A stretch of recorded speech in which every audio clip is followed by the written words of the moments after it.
Ya, mengendalikan hewan pengurai supaya tidak memakan tanaman kita. Itu gimana Pak caranya?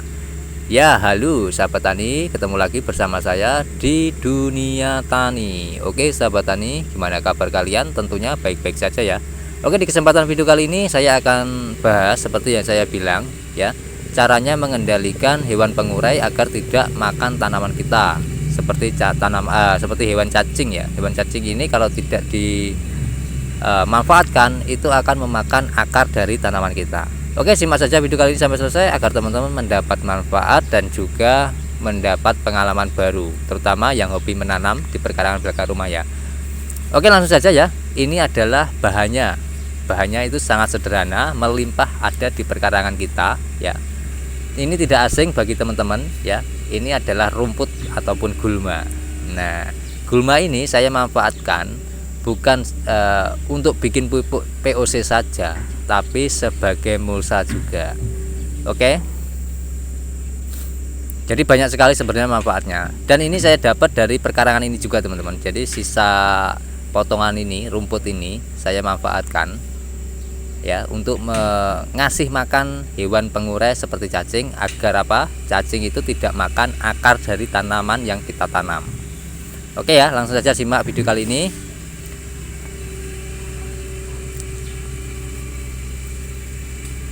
Jadi kegunaannya selain mengasih makan organisme maupun hewan cacing teman-teman, ini juga sebagai mulsa organik ya. Saya sebut mulsa organik.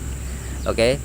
Jadi teman-teman maupun sahabat tani, ada yang berkomentar ya di salah satu video Dunia Tani masalah mulsa organiknya. Mulsa organik ini bahannya dari organik ya teman-teman ya, dari rumput. Nah, apa tidak menimbulkan jamur Pak nanti kalau mengalami proses dekomposisi itu kan ya. Oke. Jadi gini teman-teman ya. Untuk mulsa organik maupun gulma maupun jerami ya, maupun bahan organik lain ya yang masih basah seperti ini rumput masih segar ya, hitungannya masih segar teman-teman. Itu akan menimbulkan jamur ya.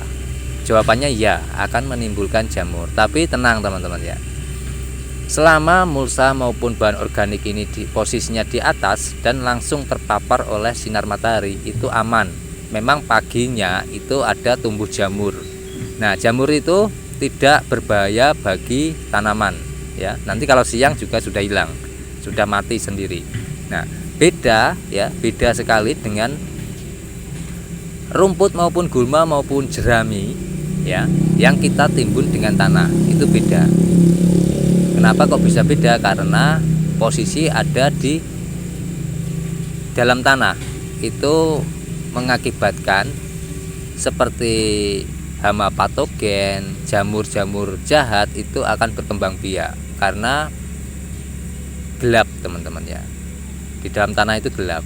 Beda dengan di luar seperti ini. Itu beda. Oke, jadi ini semuanya akan saya taruh mulsa teman-teman ya. Saya taruhin mulsa.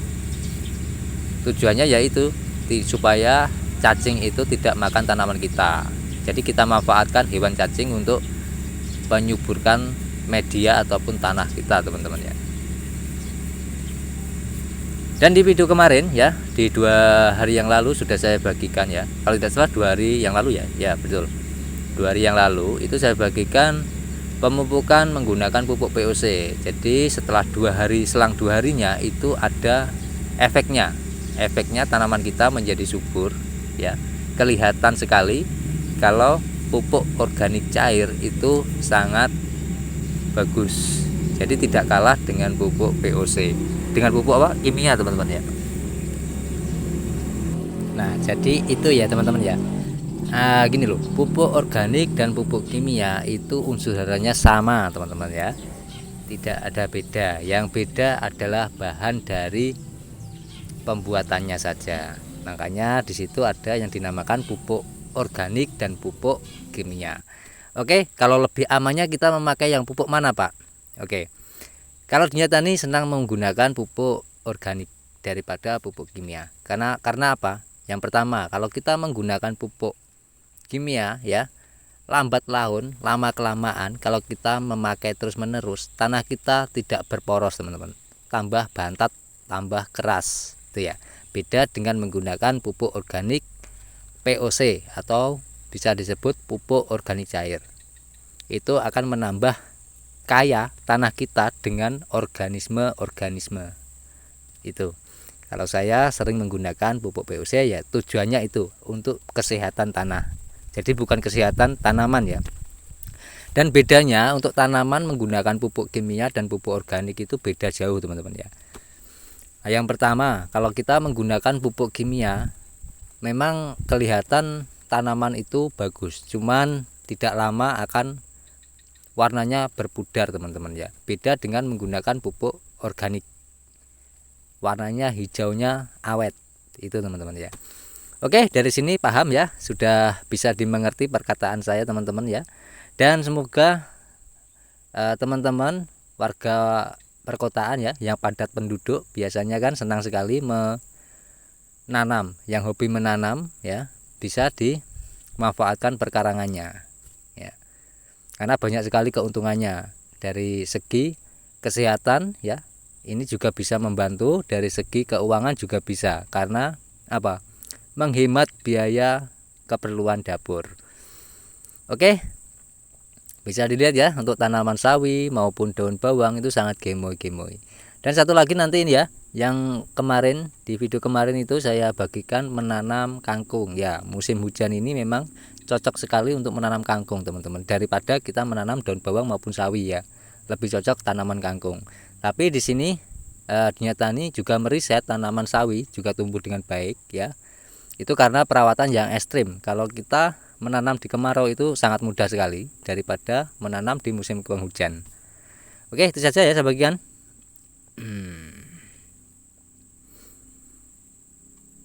Nah, ini di sebelah sini kan tanaman kangkung ya teman-teman. Itu gimana nanti pertumbuhannya, karena baru saja 1 hari AST ditanam ya pasti belum tumbuh ya. Nanti kalau sudah tumbuh nanti akan saya kasih tunjuk pada teman-teman maupun sahabat-sahabat tani. Oke, bila ada pertanyaan boleh komen di kolom komentar ya. Jangan tanya lagi itu medianya apa Pak, medianya tanah apa komposnya.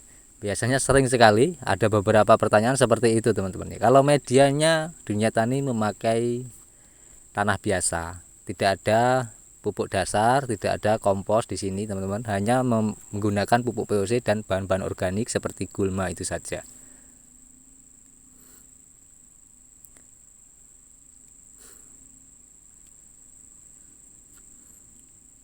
Nah, bisa dilihat ya. Untuk daun bawangnya itu sangat gemoy-gemoy. Awalnya ini hanya satu rumpun saja teman-teman, tapi ya saya kembangkan ya. Saya kembangkan anakannya supaya banyak. Nah, gimana toh Pak caranya untuk anakan daun bawang itu bisa banyak? Ya kita harus rajin membuang daun yang sudah kering ya. Memetik daun yang sudah tua untuk dikonsumsi. Nah, itu nanti akan anakannya banyak sekali teman-teman. Nah, dan satu lagi, biasanya teman-teman maupun sahabat-sahabat tani kalau menanam daun bawang itu kan kebanyakan kerdil ya, kebanyakan tumbuhnya kecil, daunnya bisa panjang tapi lunglai, itu terkena moler teman-teman namanya. Kalau panjang tapi lunglai itu moler. Nah, tipnya itu ada di beberapa video yang lalu ya. Kalau tidak salah 1 bulan sampai 2 bulan yang lalu saya bagikan pada teman-teman juga. Caranya simpel sekali ya. Jadi ketika kita sudah contoh ini panen teman-teman ya, kita panen jangan langsung ditanam ya, jangan langsung ditanam, melainkan kita diamkan 1 hari maupun 2 hari dulu baru kita tanam. Tujuannya apa? Supaya daun bawang ini bisa bertahan di cuaca ekstrim seperti saat ini teman-teman ya. Meskipun musim hujan, musim kemarau itu tetap bisa tumbuh. Oke ya, itu saja saya bagikan, semoga bermanfaat dan ini hasilnya. Sampai ketemu di video saya selanjutnya tentang pertanian ya teman-teman ya. Tentunya serba organik, full organik ya. Dan saya akhiri wal taufiq wal hidayah. Wassalamualaikum warahmatullahi wabarakatuh. Salam petani cerdas luar biasa.